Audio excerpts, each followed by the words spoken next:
This video will walk you through unboxing, setting up, and navigating the menu functions of your Saramonic Blink B2 Plus.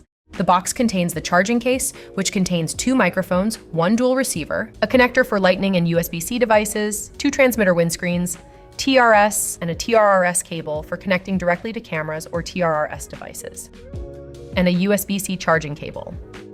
The Blink B2 Plus works seamlessly with all these devices. First, let's set up the B2 Plus with your phone. Simply remove a transmitter from the case, which automatically powers it on. Then, attach the microphone with the clip or included magnet. Next, remove the receiver, which automatically powers it on.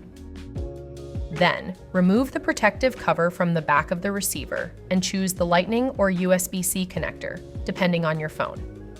Slide the appropriate connector into the receiver and attach it to your phone. A solid blue light on the receiver and transmitter shows they are paired.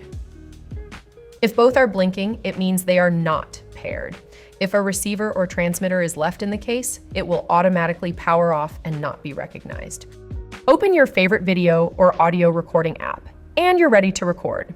We recommend doing a sample clip and listening back to it to ensure good audio levels, and that your microphone recording and output volume are correct for the richest sound. For your camera, simply use the TRS to TRS cable, connect the output from the receiver to the input of the camera, and listen to a test clip to make sure your levels are properly set. You can even plug headphones to monitor your audio directly from the receiver, no matter what device you are using. The microphone is on top, so aiming it toward your mouth is best. The 2 holes on either side are for the furry windscreen to click in to reduce high wind noise. A single press of the power button will mute the transmitter, and you will see it blink red. A long press of the power button will turn off the transmitter and it will not light up. Pressing the blue button will turn on noise cancellation and you will see the transmitter turn green. Now, we're going to quickly show you how to adjust levels before going over all the receiver functions.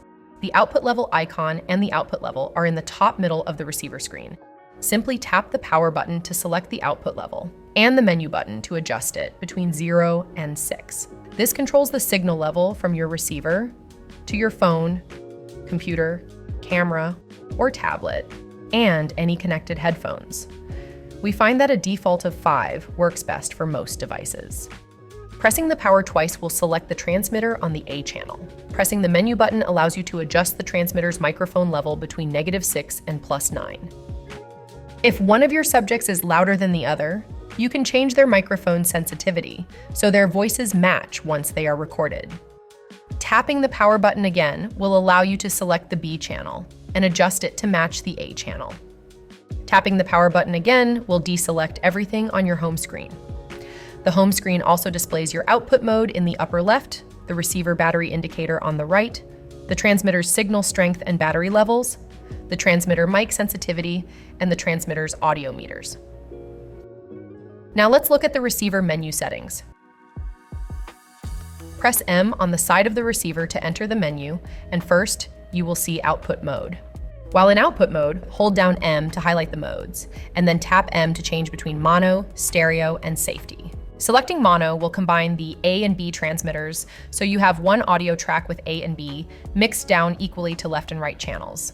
It is great if you record only 1 person or 2 people during a live stream, or quickly record a clip to go directly to TikTok, Instagram, or YouTube. Next, you have stereo, which is great for recording 2 people and splitting the audio to the left channel and another on the right channel. This is also great if you are recording 2 people and want to further adjust their levels independently in post. Lastly, you have a safety track, great for recording 1 or 2 people, and having one channel record 12 decibels lower than the other channel, in case you may have a major fluctuation in volume, such as a person dramatically raising or lowering their voice. Holding the M button down again will deselect this mode, and tapping it will move you to the next mode, being output volume. Output volume is the same setting we discussed previously, and is displayed on the home screen. To change it, hold down the menu button, tap the menu button to go between 0 and 6, and then hold the M button down to lock in your output setting. Then tap to choose the next menu item. Noise reduction can be set to weak or strong. We find that weak is perfect for most situations. Here, you can hear the difference on a busy city street. This is one of the most popular areas in New York. I really love to get a green juice before my workout. Strong eliminates all distracting and background noise. Next, we have the transmitter mute key. You can disable the ability for your subject to accidentally mute the transmitter. Next, we have the low cut filter. It reduces the volume of lower frequencies like the rumble of a truck or hum of an air conditioner. Next is speaker enable. Most mics you plug into your phone, you have to unplug to hear playback. Enabling your speaker allows you to play back and hear the audio on your phone's speaker after recording, or hear what others are saying using video chat or meeting apps. Once enabled, your receiver will reboot. The backlight setting allows you to set the backlight from 10, 30, and 60 seconds from the last press of any of the receiver buttons. Hold the menu button to set. The language mode allows you to switch between English and Chinese. Restore defaults resets your system to factory defaults. Simply hold the menu button to highlight No, tap it again to select Yes, and then hold down to confirm Yes is the final setting. The system will then reset. Before pairing, please note that every kit comes paired from the factory. In pairing mode, hold down the menu button to select this mode, then tap the menu button to get to Yes. Then hold down the menu button to select Yes and put the receiver into pairing mode. Next, turn off the transmitter to be paired, and then hold down the power button for 5 seconds to power it on and wait until you see it blink normally, then rapidly before letting go of the power button. Then wait until your receiver says paired successfully. The version history is the final menu selection, letting you know what firmware version your mics are on. The Blink B2 system connects to computers, tablets, phones, and cameras with the included cables. Simply follow the same instructions needed to connect it to your phone. For computers, use the USB-C or TRRS cable going into the headphone port. You can also run the TRS cable from the receiver output directly to your camera while connected to the phone and record both simultaneously. If you have any questions, feel free to leave a comment on this video or contact our customer support team.